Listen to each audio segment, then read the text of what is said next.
Hey, Geekscapists, welcome to a brand new Geekscape podcast. I'm Jonathan London, your host. If this is your first Geekscape, strap yourselves in for some pop culture talk. Movies, video games, comic books, TV, all the pop culture goodness that you can fit in about an hour. I hope you guys are watching this. Maybe you're watching it on YouTube. I hope maybe you're on that Spotify. Spotify video has been doing really well for us. We hopped on the Spotify video. On my end, the files are a little big, but I let it upload overnight, and Megaphone's been great with getting it on Spotify video, and whatever the algorithm is doing is being very friendly to us. And so some of the Geekscape shows are starting to show up on Spotify video, including this one. I think $2 late fee.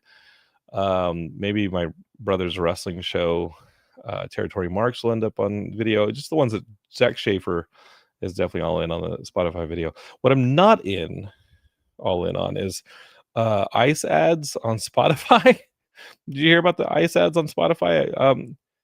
Fuck that.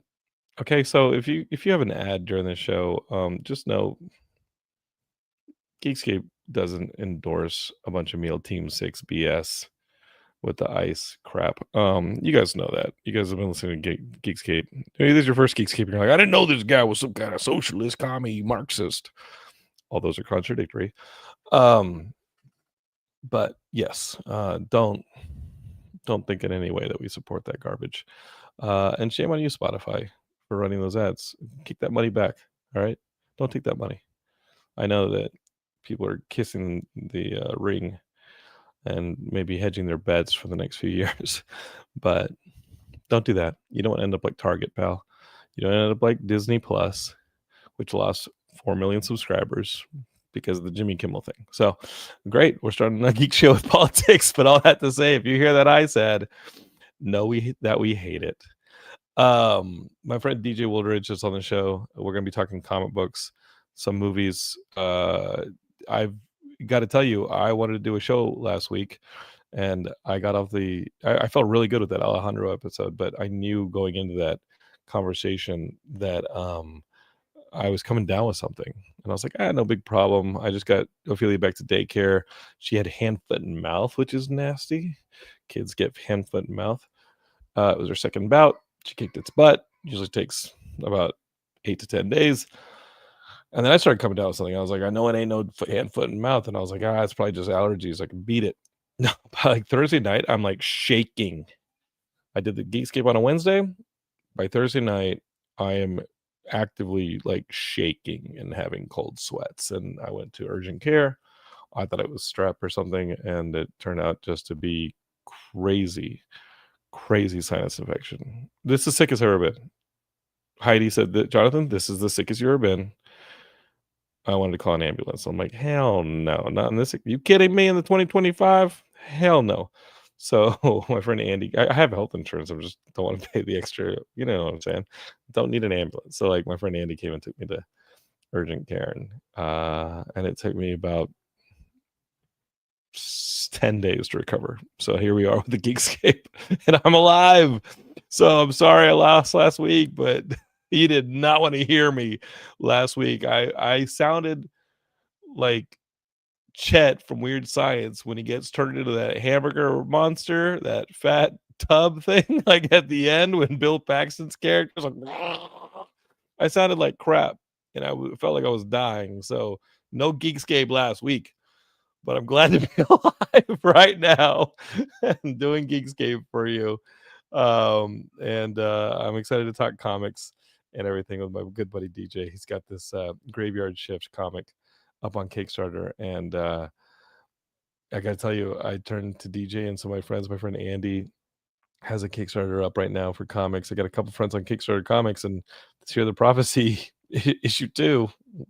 We got the Kickstarter all set up for it. It's ready to go live. Do we hit the live button?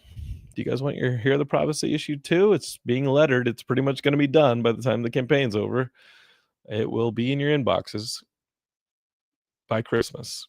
But do we pull the trigger at this moment in time on a Kickstarter? All these things we're going to discuss. We're going to talk comics, Marvel, DC, all that stuff. But let's start the show. Let's come back with DJ, and let's talk comics and movies and all the good stuff on Geekscape. And I promise We won't put any more of that politics in here. Fingers were crossed.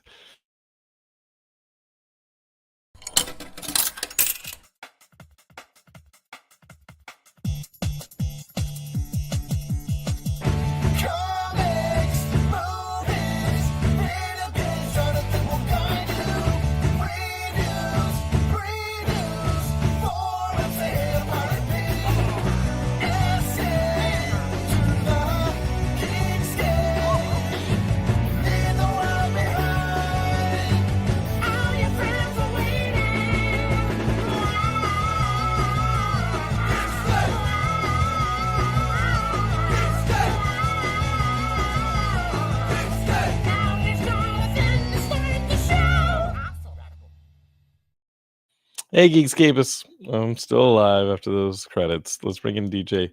DJ, how are you, man? I'm all right, man. I missed the story. Why were you off last week? Oh, I'm kidding. Yeah, right. Dude, have you seen? I think I sent this to you on Instagram. Did you see this Gary Busey interview from like the 90s where he makes the dude start over multiple times? No. I took the.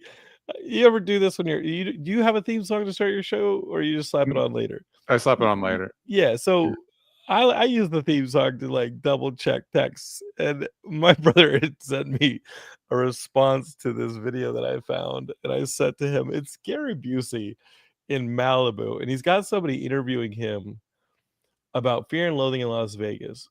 Was he in the movie, the Johnny Depp movie? But like he's being interviewed about Hunter S. Thompson at least.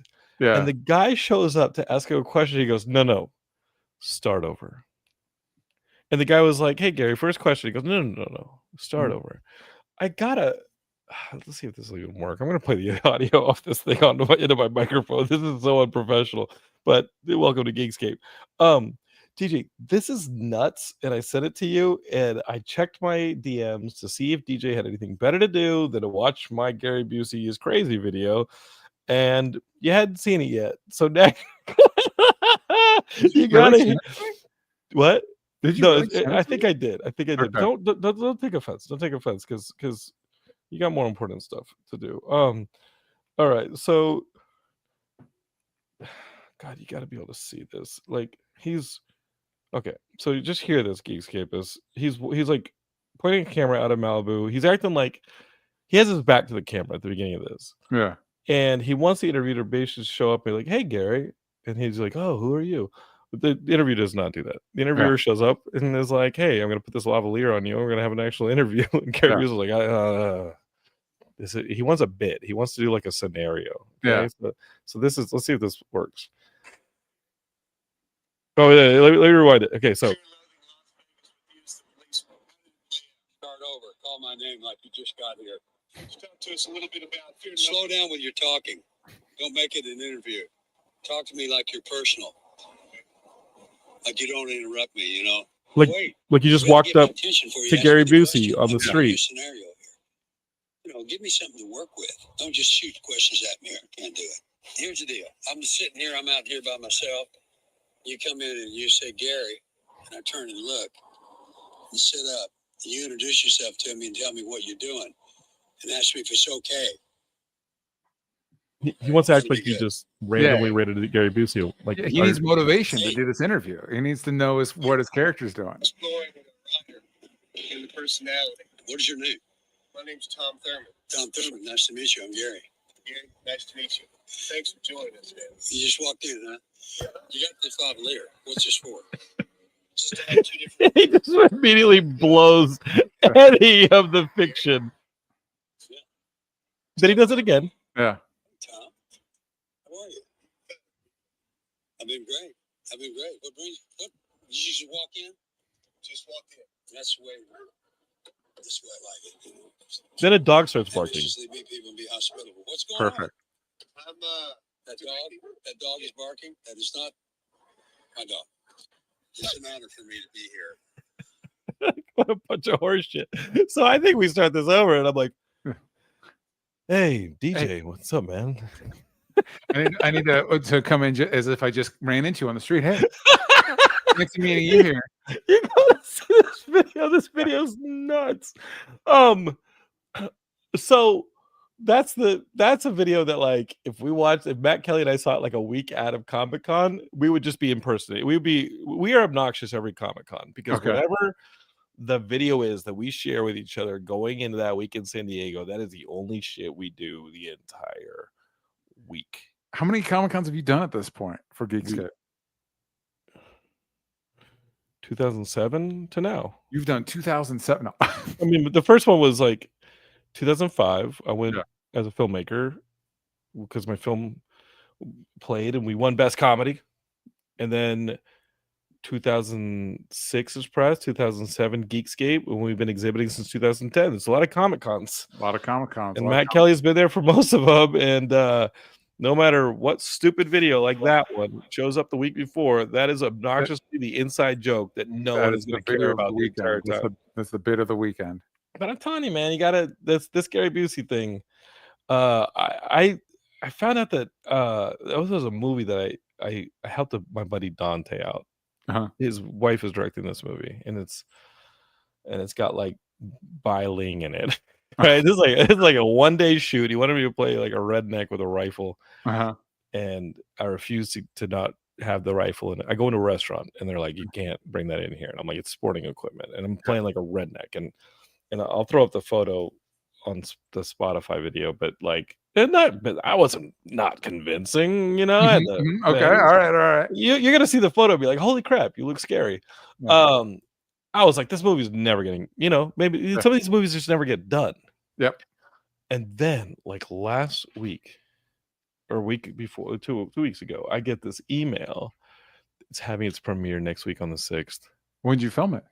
I filmed this late 2022. I filmed it like late 2023. Like Heidi and I got married. Okay. I filmed it a few days before we left for our honeymoon in December. I was hoping it was one of those things like 2015, man. That's when I filmed it. No, I filmed it late 2023. So really like a year and a half isn't too bad. Almost 2 years isn't bad. No, that stuff happens, man. Like people film something and it won't see the light of day. I forgot about it. DJ, I forgot about it. I kind of forgot about the movie. And then I was like, oh yeah, I played a redneck in this thing, and it was kind of fun. And you know, I named my character Bone Dog. I was like, where can people see it? Guys, this I don't know when they'll see it, but what it reminded me of is Jake Busey is in the movie. Oh wow! Isn't he? Yeah. The Busey? Wait. Former Geekscape guest Jake Busey. Which Busey is Jake? Is he the one He's in Frighteners, or is he the one in Stranger Things? Because I think Frighteners is brother Busey, and Stranger Things is son Busey. What? No, there's only a Jake. There's no fun. This is a multiverse. There's only one. Gary Busey's son is Jake Busey from Starship Troopers and from Frighteners, and he plays. Yeah, there's only one Jake. It's just Jake Busey. Just Jake Busey. Just the one Busey. Yeah. Wait. One Busey to rule them all. Wait a second. I'm not seeing. If you throw water on it, does it multiply? Let's see. I think there's just one Jake Busey. There's just the one Jake Busey. Well, you think there's multiple Busey offspring? I don't know that there's multiple. No, yeah. It's just the one. I didn't think offspring. I thought there were multiple. It's like them Skarsgårds, man. Like you can't throw a rock without hitting one of them Skarsgårds, you know? Yeah, or it's like the Arnett's. Yeah. And by the way, that's nothing against the Skarsgård. I haven't seen a Skarsgård on my screen that I didn't like. So pretty talented. And again, Jake Busey came on Geekscape and he was super awesome, super nice. I know that like he was on Starship Troopers and Casper loves him.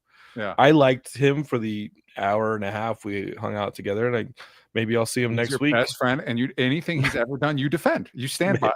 No, I wouldn't go that. I mean, I definitely defend the Frighteners because I don't know anybody who comes at. I'm not talking about his work. I'm talking about him personally. Anything he's done as a person, you stand I don't know, by. man. I don't know. Some of these people.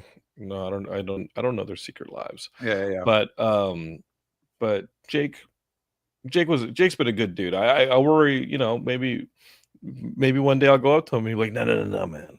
Yeah. You gotta like discover me on the street. Yeah, you got to walk up to me. You gotta walk up to me. This Gary That's Busey video. crazy that Gary Busey's son was in Frightener. That's not a young man at that point. You know what I mean? Like, I bet he's in his 50s. Yeah. yeah, I bet he was in the Frighteners in his late 20s, early 30s. yeah. I bet he's in his. Yeah. No, it's I'm a fan. I'm a fan. He's always like fun. Yeah. But his dad is always fun to watch in movies too, right? Like Yeah, Point Break, Johnny U, 2 and 2. 2 hot dogs, 2 lemonades. Like, dude, I don't 2 even know. meatballs Like, and clones. full, like, obviously, I know who Gary Busey is, but it's like, how many movies have I seen? Like, Dude, Under fucking Siege. He's not even the villain. Like he's the second runner-up villain, right? Like, yeah, that's he's so good.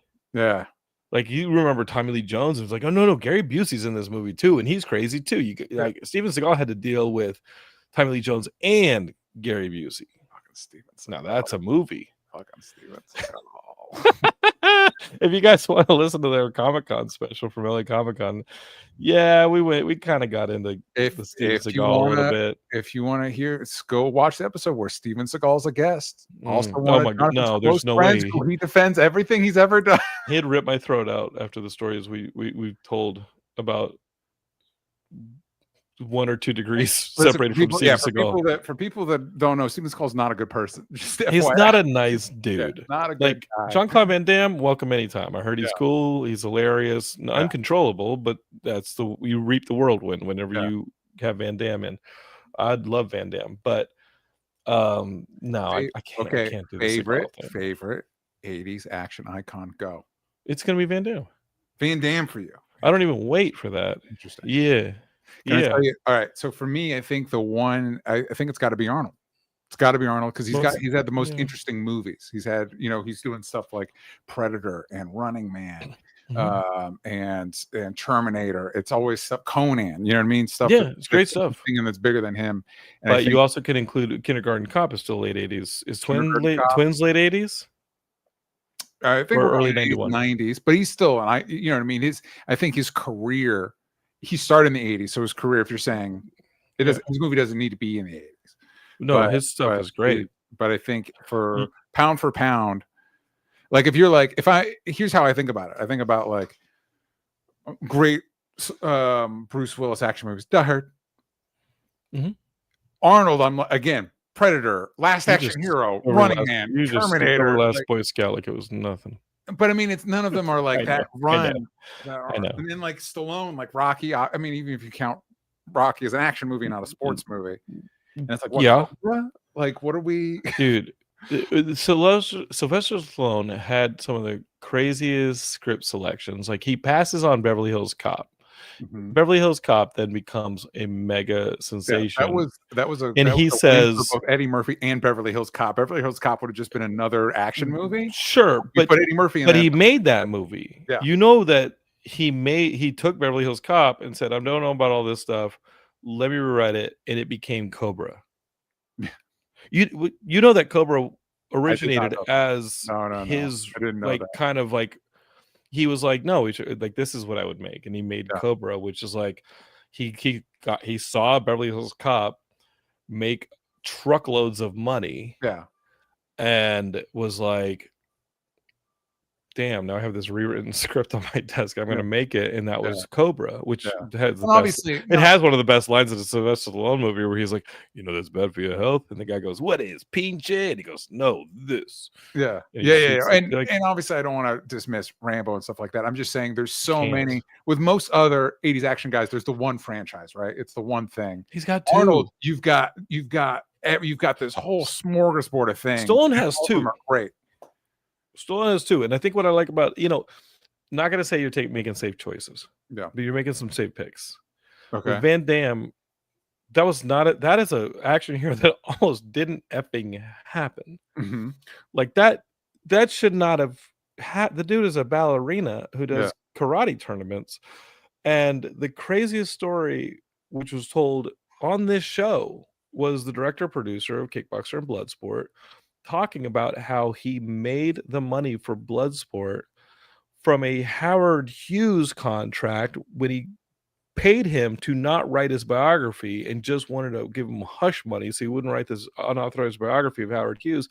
And Howard Hughes, even though he died, his estate still honored the money, gave him the money. He spent that money to make Bloodsport money to make Kickboxer, which is the That's craziest That's a great story. It doesn't Howard make the Hughes movie better paid than for Predator. Bloodsport.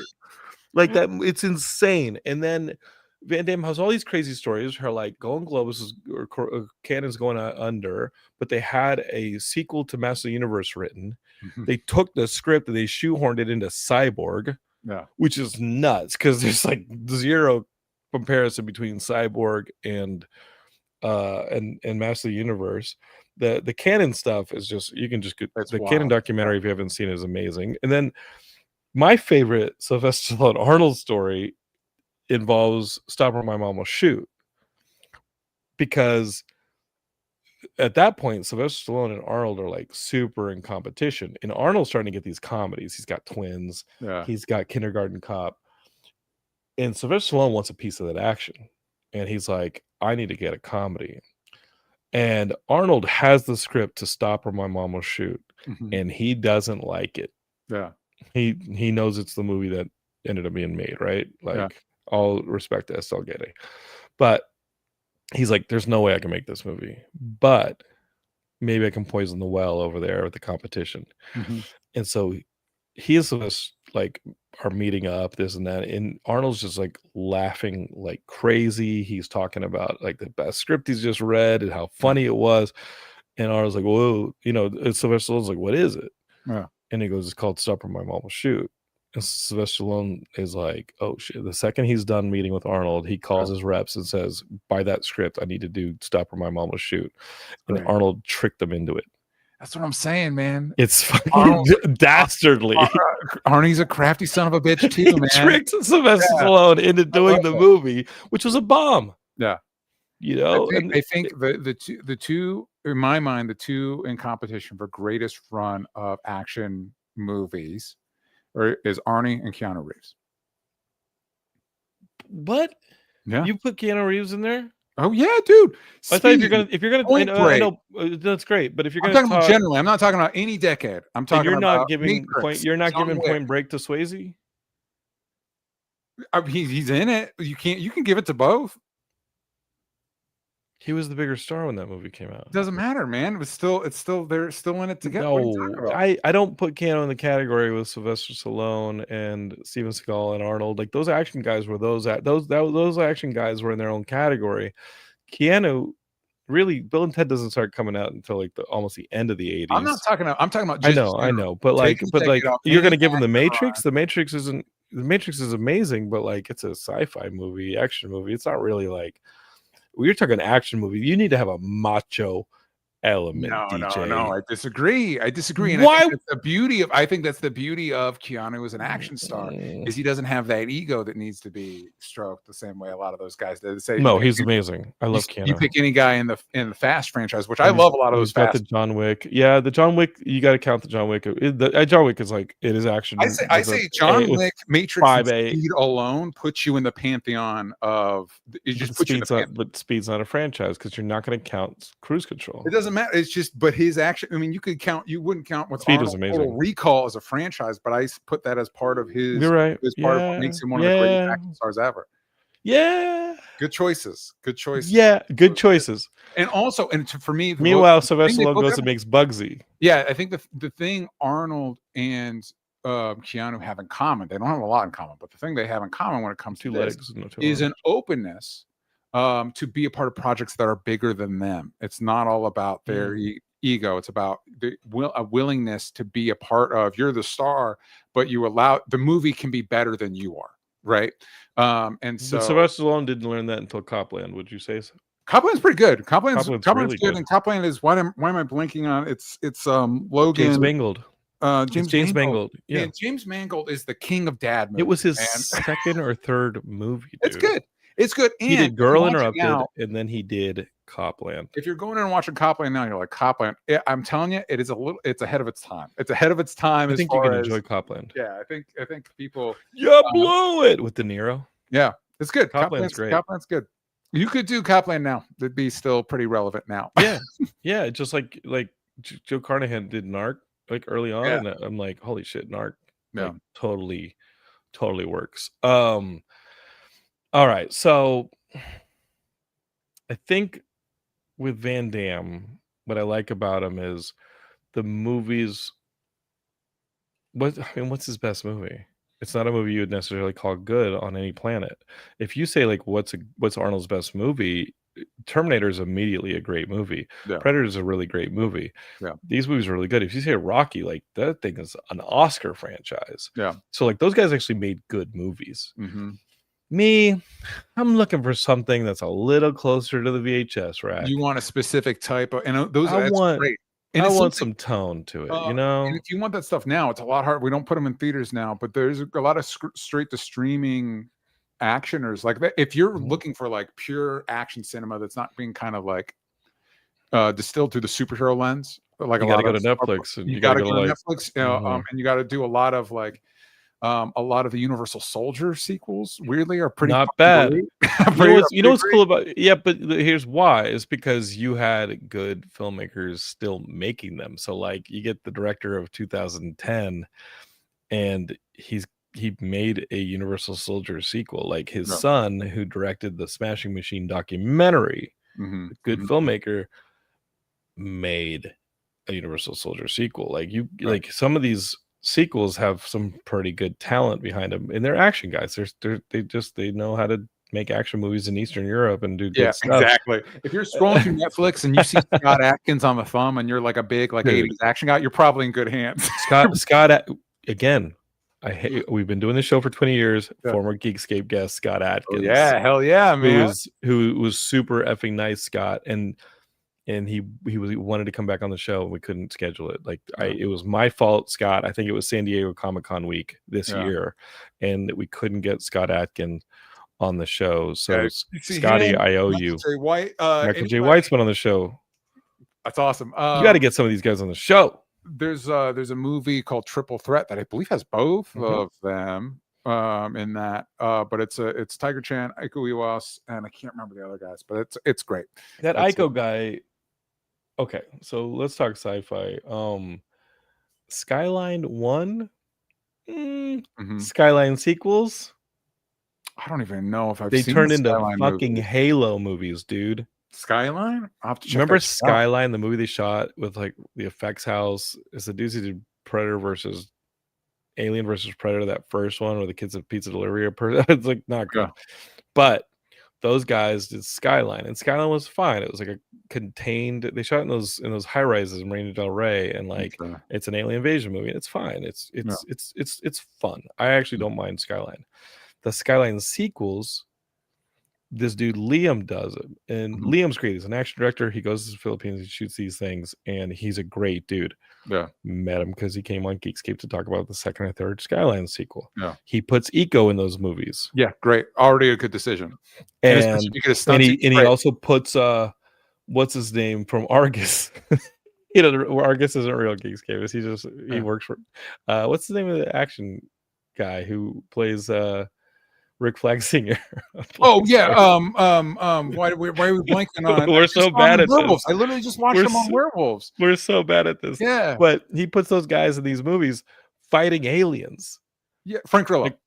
Frank Grillo, and yeah, you Frank got Grillo, Eco, you got Frank Grillo, you got the dude who played Mad Dog. I was in a movie together, and I haven't seen it. That's dude, it's the second Skyline movie, and it's also got the dude who played Mad Dog in freaking The Raid. The Raid and Raid 2 is the shit. The Raid 2 I like just as much as The Raid.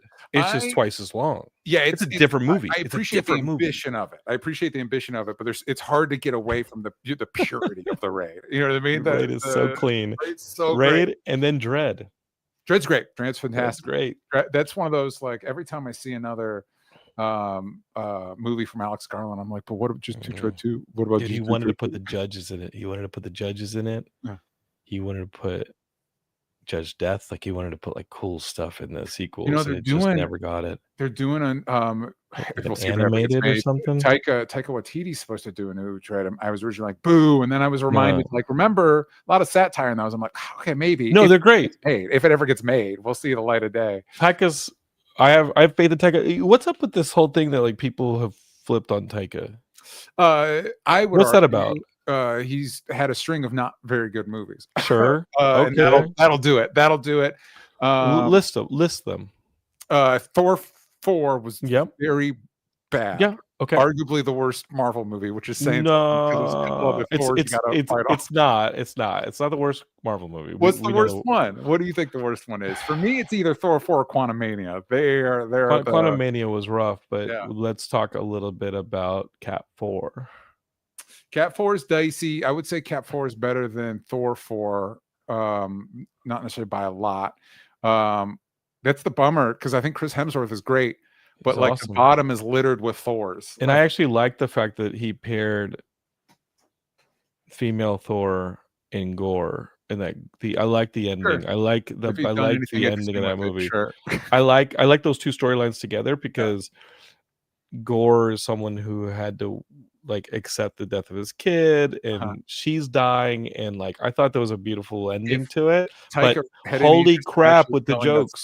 Yeah, exactly. Yank the jokes out of that movie. He's the wrong person. Just they told him we're doing this story, and like, no, that's the wrong person to tell this story. Yeah, I just didn't need like the stuff with Zeus and stuff. It was just so wacky and silly, and I'm like, So Like, we did that, and then Jojo Rabbit was weak. I like Jojo Rabbit, and then I like Jojo Rabbit a lot. And I think what's weak about it? I just think it's not a strong. I think his best stuff is pre-Thor Ragnarok, and I like Thor Ragnarok. And I like the soccer movie. You know what? I don't think I've seen that one. Yeah, I like Next But Goal I think Wins. anytime you have, I like the pirate show. I like the gay pirate show. the black some of his best stuff actually is TV stuff. Our Flag Means Death is fantastic, and not only is in it, I believe he directed a few episodes. He didn't direct Reservation Dogs, but he produced it. And Reservation Dogs is fantastic, and if anybody like that show, and this guy has a new show, Lowdown, which is also great. I think a lot of Taika's TV, and what we do, not only is What We Do in the Shadows the show good, if anybody has seen the original What We Do in the Shadows movie, you'll recall a scene where two cops show up, and those cops have a spinoff on a New Zealand show that I believe you can still watch on HBO Max. Wellington Paranormal, which is hilarious. It is great. Yeah. Heidi and I quote the movie all the time. Yeah. Anytime we eat chips or fries. Yeah. I kind of eat chips. Like we do that all the time. What We Do in the Shadows, Hunt for the Wilder People, all that stuff is great. I think Thor Ragnarok is easily the best Thor movie. I like the soccer movie. Yeah. I like Jojo Rabbit, and I like the soccer movie. The Next Goal Wins. I like the soccer movie. Yeah. Dude does not have enough strikes for me to be like, let's flip it. No. Let's go. We'll see. We'll see if Dredd. Well, he's got a new one coming up. He's got this new movie coming up. But is he one coming down the? Yeah, and supposedly they're shooting the Star Wars thing sooner or later. Like he'll get a Star Wars movie. He's not going to make a Star Wars movie. You can make a Star Wars movie. You can just like everybody you get a Star Wars movie. You get a Star Wars movie. But then they never happen, and a lot of his movies don't happen. We're never seeing that Star Wars movie. I don't know. Maybe we're going to see Mandalorian Grogu. We'll see how that. Of course, we have that. We have the trailer for the Mandalorian. Yeah. What do you think about that Mandalorian Grogu? Listen, I've never liked the Mandalorian as much as everybody. You didn't like season 1? No, I don't. And you didn't like season 2, which for me, the Mandalorian is a great case study in everything that I find wrong with Star Wars, because it is the most toyetic. It's like we've got a character that doesn't take off his helmet. Okay, he's basically a walking action figure hanging out with a walking doll. That's the show. Here's product that we're trying to move. I'm looking for problems. And for me, that I'm not enough of a Star Wars guy. You gotta you gotta do something. You gotta do something with it. Okay, it's not enough. But like, hey, look at the stormtrooper helmets. That's not gonna. No, I think that first season had enough silent storytelling in it, where it wasn't like throwing us to a million zillion planets like the previous two trilogies. That I was like. This feels tonally closer to Star Wars. It is finally a Western again. For me, the most that season 1 worked. For me, the most interesting stuff Star Wars has done, Andor obviously, and then I thought The Acolyte was doing really interesting things with the mythology. That I'm like, yeah, you're the one. 50 years in, yeah, this is stuff you should be doing. You should be playing with. You can't keep throwing like, well, dark side bad, light side good. you're like 5 shows and 50 years deep into this stuff. That's as deep as it gets. And so I like that the Acolyte was like, well, no, people, if the Force is throughout the galaxy, other people are going to interact with it differently. You're dealing with different perspectives. Did you see that she said that Sexy Sith was going to be the first Knight of Ren? Yeah, that's great. I thought that I was like, oh, that's cool. Like, I think the Acolyte. What was that character's name? He didn't have. It was just the Stranger. The Stranger. He had. We're gonna call him Sexy. We're gonna call him Sexy Sith. Yeah, and I think there was a lot of mileage in that story, but the problem is, like a lot of fandoms, the fandom is so gatekeeping with it has to be this specific type of. We only accept this type of story. Yeah, I thought some of the out of sequence stuff was for me. Some of the out of sequence stuff was tough. Like it would promise scenes and then like spoil the conclusion of the scene before we actually got the scene, like the fight with the Wookiee. Yeah, you see the Wookiee dead before you see, or I was like, oh cool, we're gonna see them, you know, the bad guy fight this Wookiee, and then it's like, Wookiee's dead. Sorry. It's like, what? I think with truthfully, if you killed Banaka or whatever the Wookiee's name was, I think you pick a studio out of your Star Wars Visions lineup. That's another one that I think Star Wars Visions, I think, is some of the most interesting the animated stuff. thing. Once you're disconnected from continuity and you can just rework the iconography in interesting ways, that I find it's an anthology, so like any anthology, it can be hit or miss. But I find it interesting. I would pick one of those animation studios. Okay. And then continue, because I think the big issue with the Acolyte, like a lot of Disney Plus shows, is it's too goddamn expensive. Yeah. And you continue as animated, because I think the audience that likes the Acolyte would still gravitate to it and enjoy that story, and the people that are predisposed to not liking it just wouldn't watch it, and so you'd be fine, and you'd save money. You just reminded me. I had our friend Liana Kangas on a panel with Timothy Zahn, and we were talking about the extended universe, which is now Legends, right? Because obviously those Timothy Zahn books are now Legends. Liana Kangas, until Dave Filoni says, actually, I want to pick that and that and that. I was thinking about those Archie Goodwin comics from the 80s, like the ones that were the newspaper strip ones. Like Archie Goodwin wrote all those, and to me, that's like those are my bridges between the first 3 movies, Empire and New Hope and all that stuff.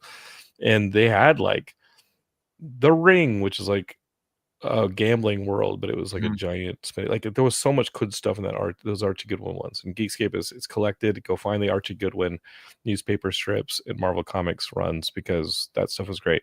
But on a panel at GalaxyCon, we had Liana Kangas agree to do the artwork if Timothy Zahn wrote a continuation of Solo. Oh, the Solo movie? I have the audio. I'll run the audio. It was fine. I like Solo. Weird story stuff, but yeah. I like Solo because I like Alden Ehrenreich. He's great. He's great. I liked that even though he was put in an impossible position to be young Han Solo, I think truthfully, as much as I like Donald Glover, I think his instinct was more the right one as opposed to Donald Glover's Lando, because Donald Glover was doing an impression of Lando, whereas Alden Ehrenreich was like, I'm going to pick up the man. I'm not going to try and do the voice. I'm not going to try and do that stuff, but I'm going to pick up the mannerisms. But it was good. But I mean, he was good. Some of the story stuff, I was like Han wouldn't be falling for all this stuff.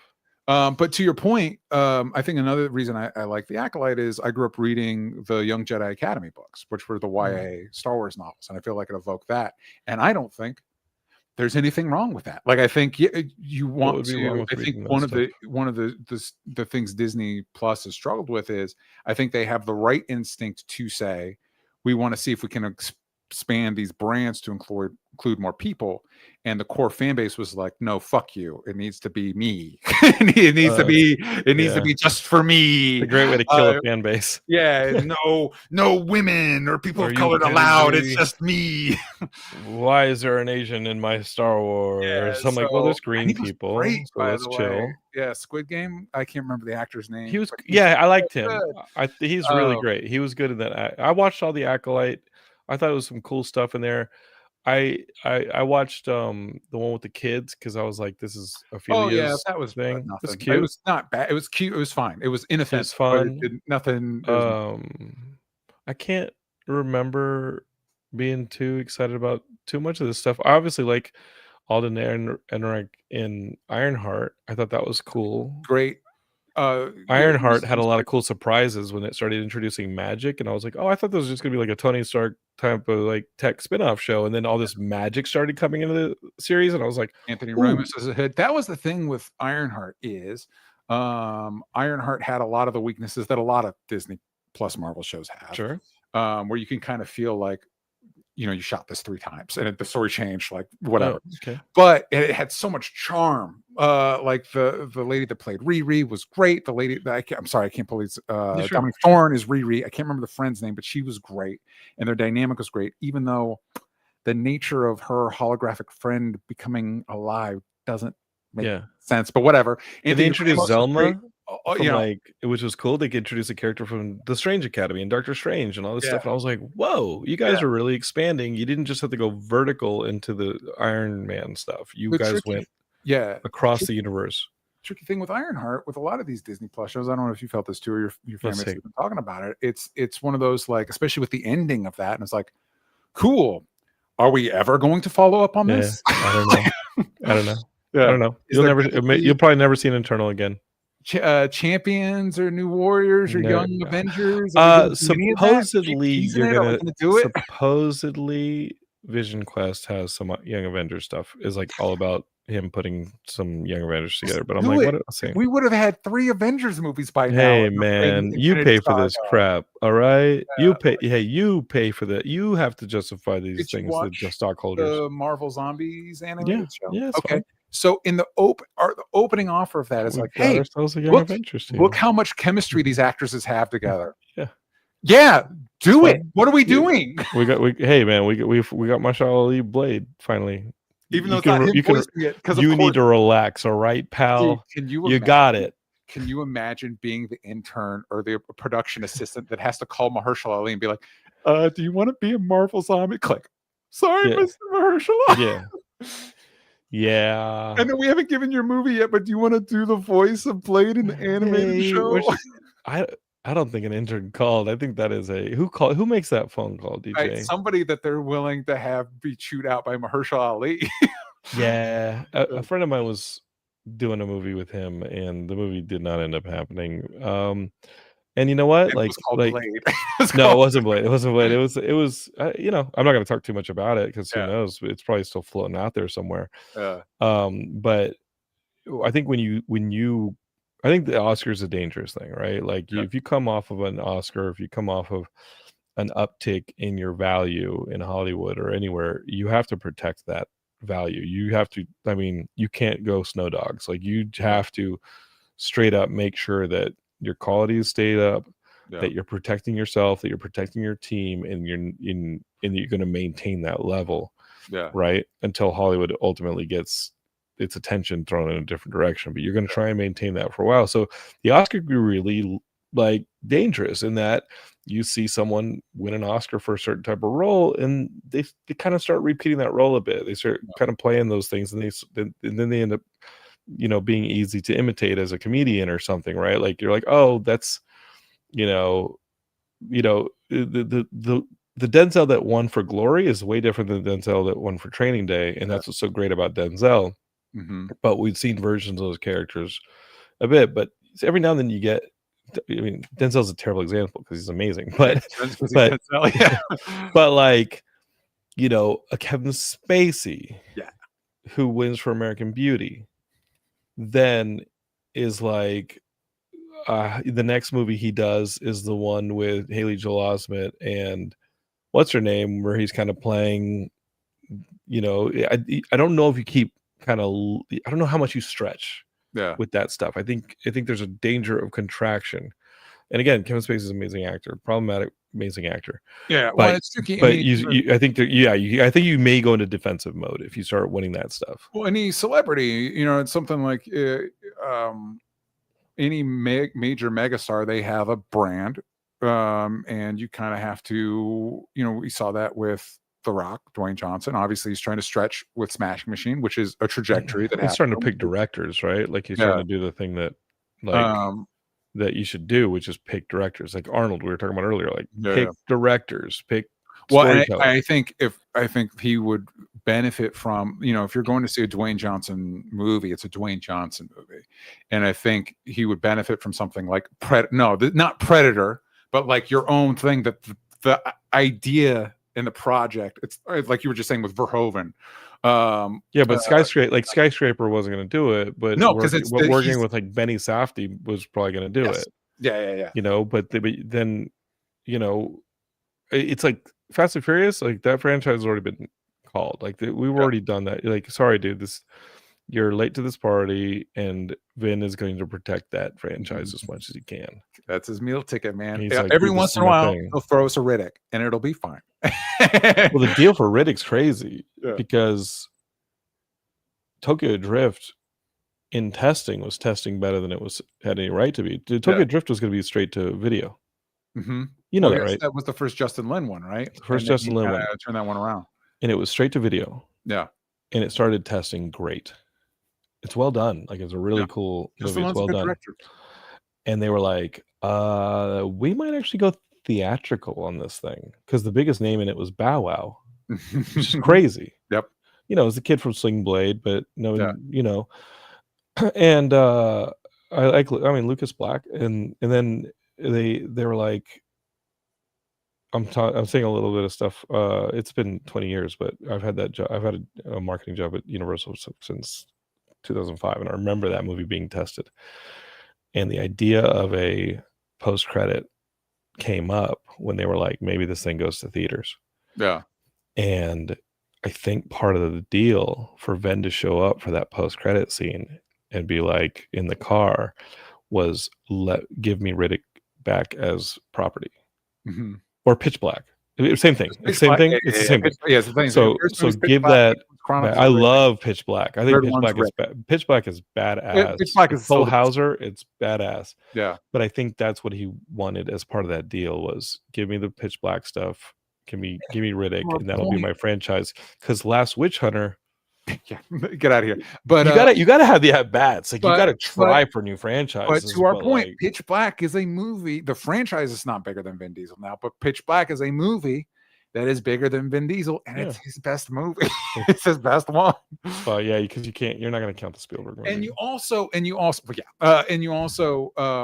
they kind of, I think they forgot the thread of what made Pitch Black interesting, is that Riddick is a bad guy. He's not a good guy. He's a bad guy. He's an anti-hero. Yeah, he's a big time anti-hero. Like Cole Hauser's the main setup of like, we've got this this guy's the baddest person here, and then monsters show up. It's like, well, this guy's not so bad now. Yeah, I love that. And Cole Hauser is really good in that movie. Yeah. It's a tightly written movie. I'm in, man. Like, I love that stuff. So listen, I know we talked on the phone about the dangers and perils of Kickstarter right now in the comics. In comics, I'm really only reading DC for the most part. Is that going to be a segue into me talking about my comics? No, we should talk about your comic. And I don't think you're tanked, pal. I think. Oh no! Yeah.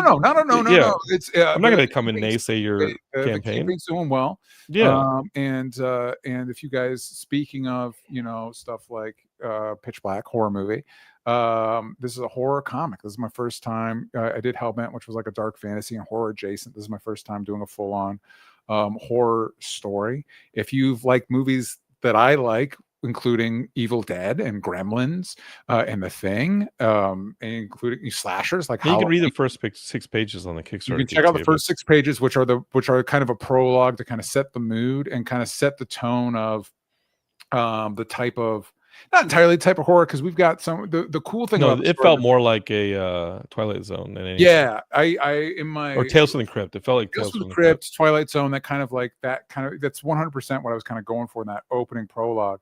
But what I like about this story, and it kind of came about organically, was it allowed me to touch on a bunch of different genres. We've got slasher in here. We got creature feature. We touch on a little bit of cosmic horror. In 40 pages, you're doing all that? Well, if things go well, it'll be more than 40 pages. Okay. But this is just the first one's just 40 pages. Okay. But it follows a group of kids that are working the overnight shift at a fast food place. And anybody that's ever had a job that they hate, with like creepy customers or a monstrous boss or any of that stuff. Geekscape. this this kind of extrapolates on those fears, and it turns it into like a fun spook 'em up. So if you're into any of that stuff, I highly recommend checking it out. I'm working with a great team. We got David Stoll on art, Francesca Citarelli on colors, who I worked with on Hellbent, and Micah Myers, who's doing letters. You've worked with Micah. Micah did Hear the Prophecy, and yeah. he's handing in letters this week on Hear the Micah's Prophecy great. too. Micah's a great collaborator, and got a lot of. You're seeing the variant covers right now if you're watching the video. From Don't Ryan be throwing Lee. stuff, okay? Don't Yeah, throw I stuff. don't know what happened. Are you over there. throwing stuff? No, I got my own little my little. Yeah, but it here, and sounded one like of it sounded like a Mayfa clamp just like Yeah, one of them- sprung or something. Chloe Don't throw Brailsford stuff. on covers. You can I'll- be drawn in it. You can be You're drawn so in the I was like, I'll get Gary Busey in here. no. But yeah, if any of that stuff interests you, graveyardshiftcomic.com is where you can go to back it. A lot of great little things you can get out of it if you're a backer. And the Kickstarter field's real crowded right now. Everybody had a horror book. Everybody dropped them. It's kind of feast or famine. Some books are blowing the doors off. Yeah, we had a talk Geekscape about whether or not I do the Hear the Prophecy 2 Kickstarter or wait until early next year. And I met with George yesterday, my partner, and in Geekscape, and I said, dude, what if we wait till like January? And the Sam book will be done in by January too. I was like, what if we do like a twofer? It's Geekscape Comics, January, February, we do it. And George just looked at me and he goes, no. He said, no, like, well, and listen, man, like we're gonna figure it out. Like you're gonna put the Kickstarter up. So Geekscape is like, gonna launch the Kickstarter November 11th, which is late and runs into the holidays. Happy birthday! But it's Veterans Day. Yeah. Wait, what's November 11th beyond Veterans Day? It's my birthday. Oh, happy birthday! Thank you. And for DJ's birthday, we're gonna launch it. There you go. Celebration. We're gonna have a huge party, and in the justification is Geekscape is that we're already working on issue 3. Yeah. And we're trying to get to a trade. And the only way we get to a trade is we put 2+ of these things out a year. And if we delay that stuff, you're not going to do a trade. I want to get you guys to Hear the Prophecy trade. I need you guys to help out in that in ordering the book, but we'll talk Hear the Prophecy in the next 2 weeks, over the course of the next 2 weeks and month, because we're going to DJ the spotlight here. But I think the last time DJ was on the show, I was like, hey, I don't know how his writing is, but let me have him on the show because he's a good dude. And I fucking loved your book. Thank you. I thought that book was awesome. Danger Boy. Danger Boy reminded me of Madman. It reminded me of all the stuff that I loved, man. If you guys missed that, there are tiers on the Graveyard Shift where you can pick up my previous comics as well. So I think you got to go for that one of those tiers, guys. Like, or is it an add-on? Can you do an add-on? Where there's going to be an add-on. I don't know if your experience with this, when it comes to add-ons of comics. I think you can add on the digital versions. And we do backer kit surveys, and that'll be an opportunity to an add-on of physical comics, like previous Danger Boy and stuff. I'm just now getting into the backer kit thing with this campaign coming up. Yeah, I have no idea. I don't know what I'm doing, man. Yeah. I just want to tell a story about a wrestler on a fantasy player. You did good. First campaign did good, man. You did well, and I would like for it to be. I'd like for my worries to be a moot point 4 days after launch again. But we're discovering that that's not the landscape right now. That the economy, and that all this stuff, things are tough. Yeah, people are holding a little tighter on their dollars, and you just get Geekscape. Is all I can say is, like, go read those first 6 pages of Graveyard Shift. I think you're gonna love. I like your writing, dude. I think your writing is really. I think it's really clean, and I don't want to diss too much of mainstream comics or indie comics. I don't like a lot of comics, which is crazy, but because they're my favorite medium. But I'm reading less and less comics from the comic shop. Like, all apologies to the comic shop, but like, I'm not enjoying a lot of the stuff I'm reading. And some of it I feel like is being overblown and like overhyped. And then I go and I'm like, no, really only the Absolute Batman, Absolute Wonder Woman and stuff like that really works. Like, they're pretty much closing the Ultimate Universe again at Marvel. Wow. There wasn't even Jonathan Hickman being like, yeah, that surprised me too. Yeah, it's like what do you that the Ultimate Spider-Man is arguably their best Spider-Man book. I am starting to like the current.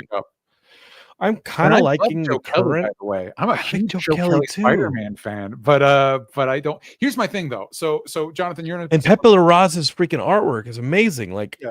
I'm digging a lot of this amazing Spider-Man stuff, but I think there's too many storylines going on right now. You're in a similar position to me in that we both have young ones, and so we have to be a little bit more strategic in how we spend our money.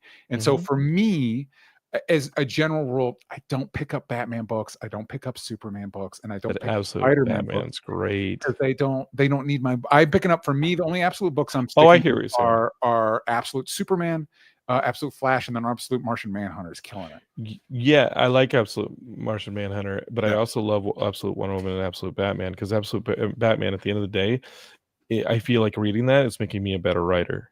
Mhm. I think I read the Absolute Batman and I just feel like it's Scott Snyder on his A game. Yeah, Like but like, I think it's and, better like, than the stuff he was doing on the mainstream Batman book. typically, like, I love Matt Fraction. I'm not picking up Batman because he doesn't need my money. I Batman, read the first issue. nothing's gonna happen with the Batman book if I don't pick it up. You know what I mean? I read the first issue. I was up to read the second one. Um, I'll read Spider-Man because Spider-Man's my favorite character. I love Spider-Man stories, but I feel like it was immediately seduced into two different books. There's Spider-Man's in space right now. Peter Parker's in freaking space right now. Yeah. And covering for him is Norman Osborn in a Spider-Man suit doing Spider-Man, and Mhm. Ben Reilly doing the Peter Parker stuff because he's a clone of Peter. In those two storylines, like 1 month you get like a Pepe Larraz cosmic story, and then the next month you get back on Earth with Norman and Ben Reilly holding down the fort. And Norman's a bit more of a violent Spider-Man. It feels like superhero Spider-Man, stuff like that. Like I just when you take the storyline and you split it into two things, I don't know what I feel like the inertia, kind of the propulsion of your story gets slowed down and at least cut in half. Yeah. And I thought Imperium, the big Marvel cosmic crossover with Jonathan Hickman, I read that first Imperium book. I don't really think, unless you throw the X-Men in there, people can care about the cosmic stuff in Marvel. Maybe if you throw the Guardians in there, but the Yeah. cosmic stuff in Marvel has gone so long without being of any consequence to the rest of the Marvel universe. Yeah. The Marvel universe is still Stan and Jack and Steve Ditko and Ramita Singer. It's still their Marvel universe where you're in New York, you're on Earth, and you are walking down the street and there's superheroes. When you start going cosmic, you really got to be careful to keep touching ground, Yeah. right? Like when you take Thor and you make Thor all Asgardian and all cosmic, you got to be careful to still touch ground. You know, and if you don't touch ground in a Marvel comic for too long and you take that stuff too far away from Earth, you kind of lose the stuff that we love about Marvel. I think a lot of the sense I've been getting is a lot of the big two are struggling with new frontiers because, like, when I was younger and I was getting back into comics, one of the big things that kind of like a big gateway back in is like, hey, Wolverine and Spider-Man are going to be in the Avengers now, and it's like, yeah, that's a Wait, no-brainer. Why haven't we done that? Are you that young? How old are you when they did New Avengers? When it did New Avengers, I was either late high school or early college. Get the fuck out of here. And so that was like a big, You know, that's I don't how know, they big sold the gateway. Avengers. You know how that's how they sold the movies, because all that stuff, it was strip mined and sold off in the 90s to Mhm. Sony and Fox. Yeah. You But- know, they purposely put the heavy hitters on the Avengers team so the Avengers would become the number one book on the shelves, not necessarily for comic book sales, but so that Feige and Marvel could take that stuff to Chicago and get the financing for Iron Man 1, Captain America, Thor, and the Avengers movie, Listen, and Iron man, Man 2. there's The only reason that Marvel Cinematic deal happened was because they put Wolverine and Spider-Man on the Avengers and team. and Luke, and to Bendis' credit, some more at the time more obscure characters like Luke Cage and stuff like Sure. that. Sentry. It wasn't a bad But story. it was one of those things that is like, this is a thing, and all the decades of stuff we've done that we haven't done. And now and there was a lot of that in the past few decades, a lot of like new ground being broken, a lot of that. And now a lot of those stories have been repurposed in the movies. There's And a now lot of churn, man. and now it's a sense of like, I guess Doctor Strange is on Asgard now. It's like, okay, what are we doing? What's happening? What are we doing? Doctor Doom is the Sorcerer Supreme, but like Yeah. we'd seen a lot of that stuff. When like you're having to do like an event every year, and you're like, whoa, maybe this thing. It's like I don't know that there's any more ground to cut anything that you haven't done. I don't think I think it's always been a problem when you have like X-23 and it's like, oh, young female Wolverine. It's like Jim Valentino did that in his Guardians run. No. Like there's a lot of stuff that like people, I think like the cycles are now like 10, 15 years. I think you're still seeing this stuff. Maybe 20, they'll hold out 20 to do this stuff. You know, people don't talk about Bendis and Valenti was the name of that artist, and they had a Civil War or a Secret War that like didn't work, and it was that Secret War miniseries that was like street level characters and looked beautiful book, but it didn't necessarily work. I think this stuff like there's a lot of at-bats. The danger now is that the at-bats at Marvel at least are only for 3, 4, 5 issues. And so there's no real continuity within our titles. The X-Men titles that launched coming out of Krakoa didn't really work, and I don't know if they were given a long running room, but most of those titles, and there were lots of them, are all gone.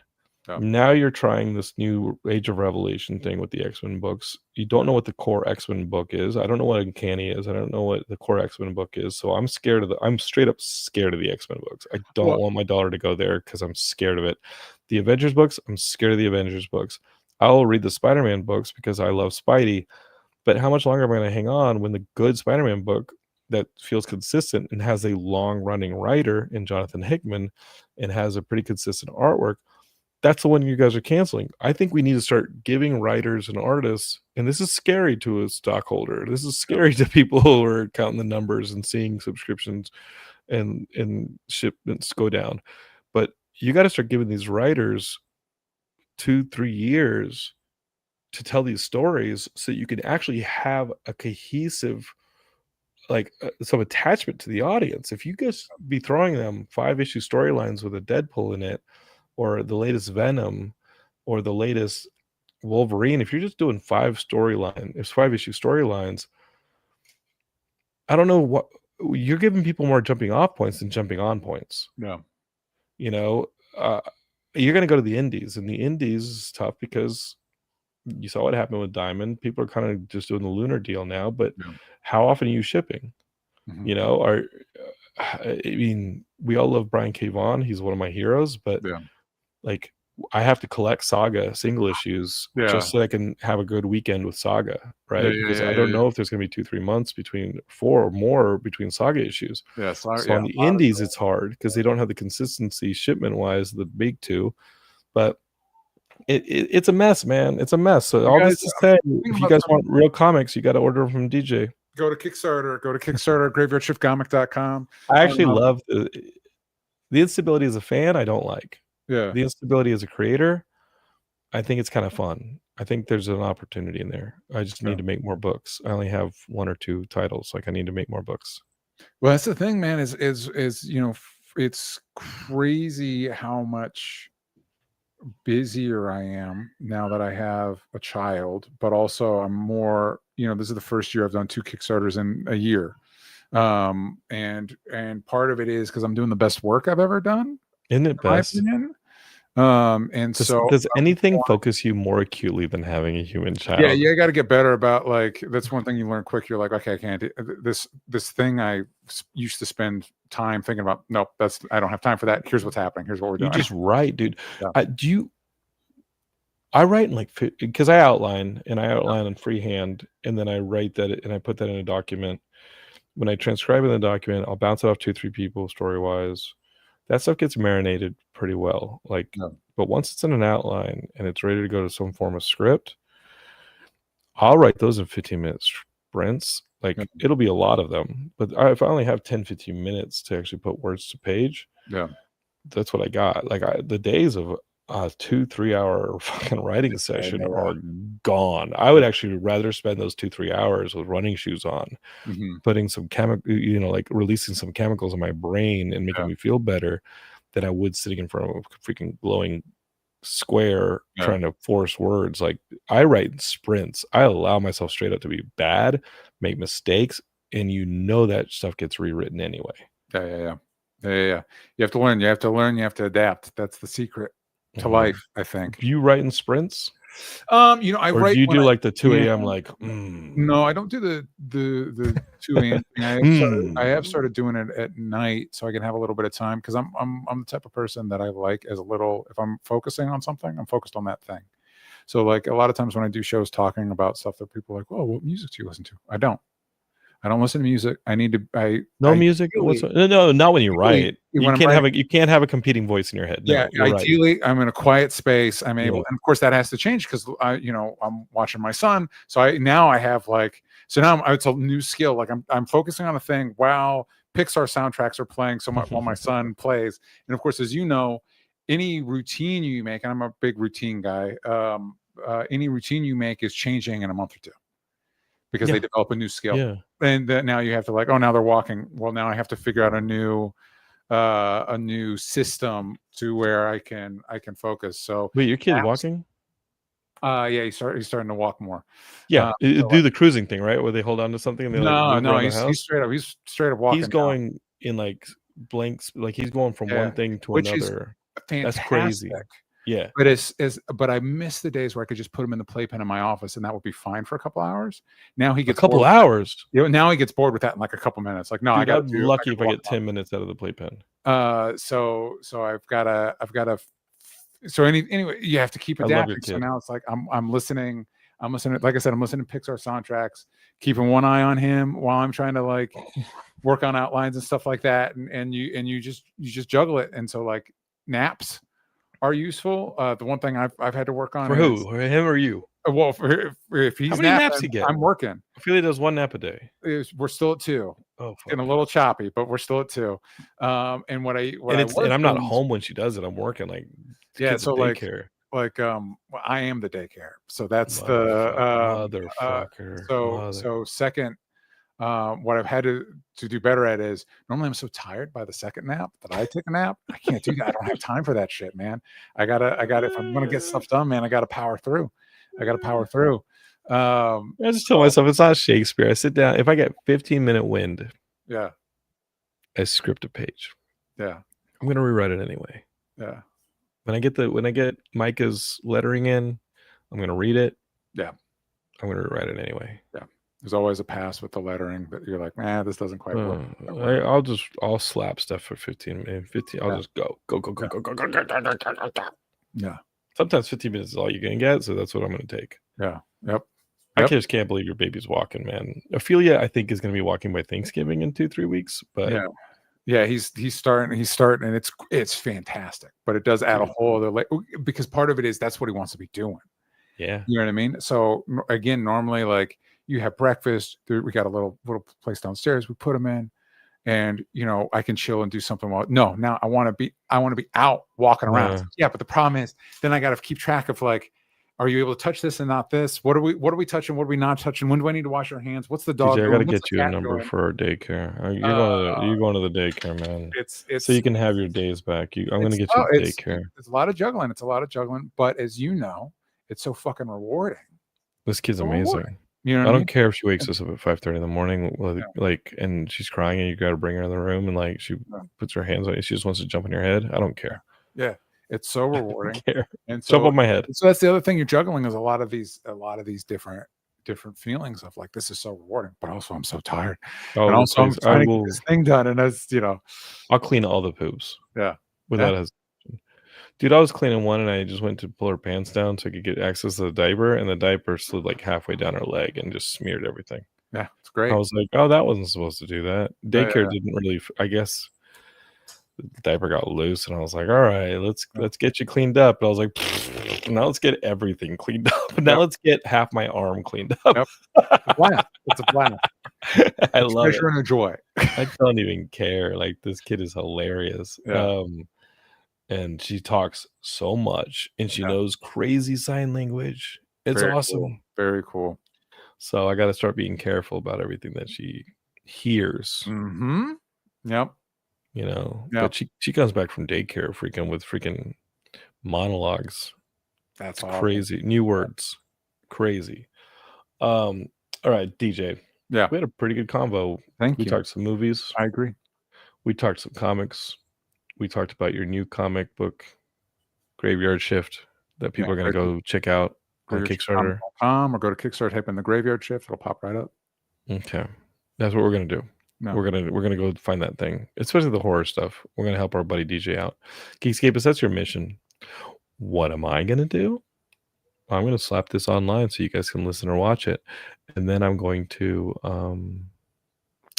plan next week's Geekscape. All right, that's what I'm gonna do. There you go. DJ, dude, thanks for coming on, man. Thanks for having me. Always a pleasure. I just love talking this stuff. And you're the man. Let's meet up again. Yes. With 100%. The creatures, with our two little creatures. Mm-hmm. Let's meet up again. Yeah. We do dad mom, but not momless dad dates where we go to the mall. I used to be like, who the fuck are these people who just go to the mall and walk around with their kids? Got to get out of the house, man. That's us, man. That's us. There's no traffic in the mall. You don't have to cross streets in the mall. Mm-hmm. So we'll go to the mall. We'll do these dad dates where we just like walk around and we're like, dude, let's go to, what is it, Crunchyroll? Let's go to Crunchyroll and let's see what if they have any Miyazaki stuff. Is that what it's called? No, Crunchyroll's the streaming app.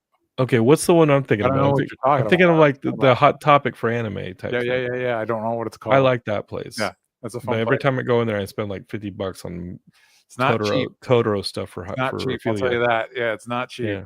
Heidi's like, oh, she got these new overalls. I'm like, yeah, but it's Kiki's delivery service. She's like, Jonathan, you got to stop. She doesn't know it's Kiki's delivery service. This is for you. This was for you, Jonathan. They grow out of shit so quick, man. So quick. I get sad. They go into like a little vacuum seal thing in my storage, and I'm like, no. My little guy's already in 18-month-old clothes, and it's like, what's happening? What are we doing? Dude, your kid is gonna start bench pressing. Your kid's growing fast, man. So fast. I'll find a cute little thing like, 12 months, but that doesn't fit him now, even though that's the age he is. You're wearing that now. That's me. Now you gotta wear it. All right, DJ. I'll talk to you next time. It's always a pleasure. Thank you for having me. I love you, man. Let's Geekscape, you know what to do. Follow DJ. Graveyard Shift Comic. And we'll be back with a new Geekscape in a few more days. Peace, dude. Bye.